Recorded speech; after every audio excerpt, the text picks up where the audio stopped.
Have you ever entered a room full of people and suddenly felt completely frozen? Your hands get heavy. Your heartbeat rises. Your mind spins. What should I say? What if I make a mistake?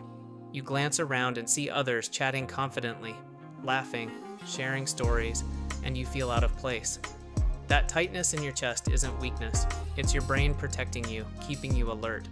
Almost everyone experiences this, even those who appear outgoing or at ease. You are not awkward. You are not broken. You are human. And here's an important truth. Feeling nervous shows that you care about connecting with others. It's a natural signal, not a flaw. Being social is not reserved for a lucky few. It isn't something people are born knowing how to do. It's a skill that grows gradually, through practice and small steps. Confidence around others isn't about dominating the room or being the loudest. It's about building habits that make talking feel comfortable, natural, even enjoyable. In this video, you will learn 7 simple steps that help you. Feel self-assured in conversations, initiate interactions without awkwardness, genuinely enjoy connecting with people. These techniques don't require pretending or faking personality. They are practical actions that anyone can apply. By the end, you'll see that social confidence isn't mysterious. It's something you can develop one step at a time until interacting with others becomes effortless. Have you ever paused before entering a group thinking, what do I say? What if I mess up? That nervous feeling doesn't mean you're weak. Your brain is just keeping you safe. It's sending signals. Be careful. Pay attention. Here's the key. Don't see this as a problem. See it as a sign that you want to connect. Instead of saying, I'm anxious, think, this means I care about talking to others, and that's a positive thing. This small shift changes everything. Conversations feel lighter, smiles come easier, and the pressure melts away. Remember, social discomfort is normal. Almost everyone experiences it at some point, even people who appear confident. The goal isn't to eliminate nervousness completely. It's to use it as a guide and step forward anyway. The biggest mistake people make is trying to become super social overnight. That's like running a marathon on day 1. It only leads to frustration, stress, and sometimes giving up completely. Instead, think small. Greet a neighbor with a simple hi. Smile at the cashier while checking out. Ask a coworker, how's your day going? These short, casual exchanges may seem unimportant, but they're warm-up exercises for the brain. Each small interaction teaches your mind, this isn't dangerous. I can do this after a week of tiny wins. You'll notice your social confidence growing almost without effort.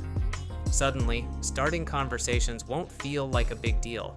It will feel natural, even easy. Over time, small steps build real confidence. You don't have to be loud or outgoing, just consistent. Eventually, talking to people becomes natural, not stressful, and your comfort in social situations grows steadily. Most anxiety starts before you even say a word. The moment you think about starting a conversation, your brain begins to whisper, what if I sound boring? What if they don't like me? This is called pre-conversation thinking, and it can destroy confidence before the conversation even begins. Here's a powerful shift you can try. Before speaking, repeat silently to yourself, the goal is to connect, not to impress. This simple sentence removes pressure instantly. Conversations aren't auditions. No one is expecting a perfect performance. In fact, most people in the room are feeling nervous too, hoping someone makes the first move easier. By reminding yourself of this, your mind relaxes. Shoulders drop, breathing becomes easier. Suddenly, approaching others feels less intimidating and more natural. Trying to start with perfect, clever words only adds pressure. Instead, focus on something happening right around you. Observations are simple, real, and natural. At a party, you might say, this music is great. Who picked the playlist? At work, tried the new coffee machine? Feels like Starbucks in here on the street. I like your shoes. Where did you get them? These aren't magical lines. They're small, genuine observations. People respond to your energy, not to rehearsed sentences. The key is sincerity. If you notice something interesting, comment on it. If you smile while saying it, the conversation opens naturally.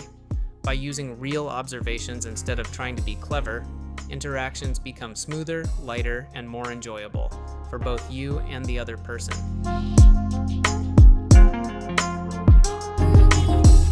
Want to be instantly likable? One of the simplest ways is to listen. Truly listen. Not the kind of listening where your head nods while your mind races, thinking about what to say next.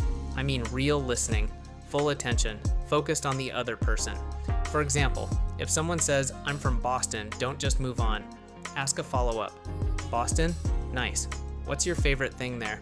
And this small step shows interest and keeps the conversation alive. People don't crave clever phrases or flashy words. They want to feel understood. The best interactions aren't monologues, they're a back and forth rhythm where each person feels heard and valued. Listening well also gives you more to talk about naturally. When you hear details about someone's life, hobbies, or opinions, you can respond with curiosity, share a related story, or ask more questions. It becomes effortless. The simple act of paying attention, asking follow-ups, and showing genuine curiosity makes anyone more engaging and more magnetic. People remember how you made them feel more than what you said, and being truly listened to is one of the most powerful ways to connect.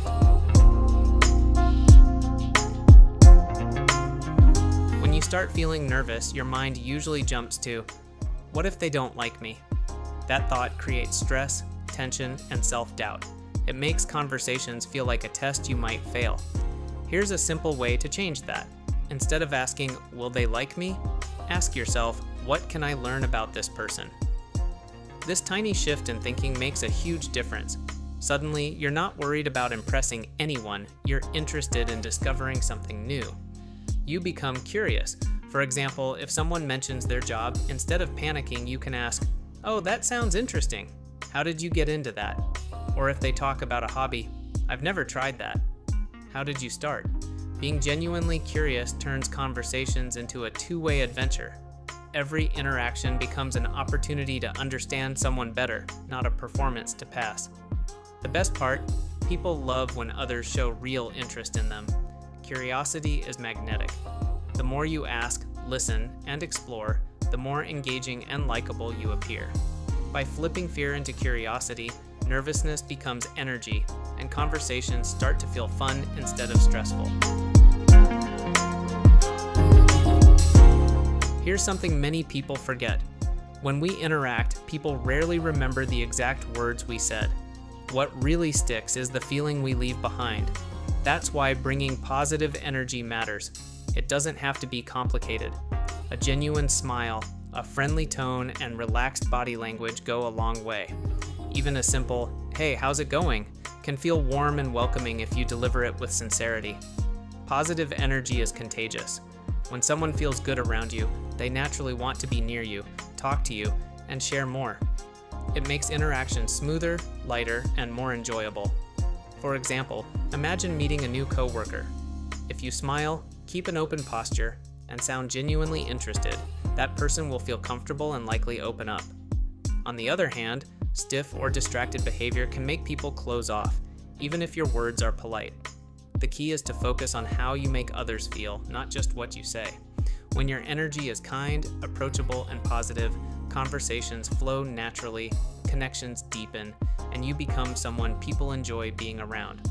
Small changes in your expression and body language create a ripple effect, leaving a lasting, memorable impression, without saying anything flashy or rehearsed. Social confidence is not built in one giant leap. It's created through small daily actions, a hello here, a smile there, a curious question, a bit of listening, a warm tone. Each small habit stacks on the next until socializing feels natural, almost effortless. At the end of the day, people won't remember the exact words. They'll remember the energy, the warmth, and the feeling of being seen. And that's the real secret. Confidence isn't about impressing everyone, it's about connecting with one person, one moment, one conversation at a time. Now it's your turn. Step forward, speak up, and start building your confidence, one small action at a time. The connection you want is waiting for you.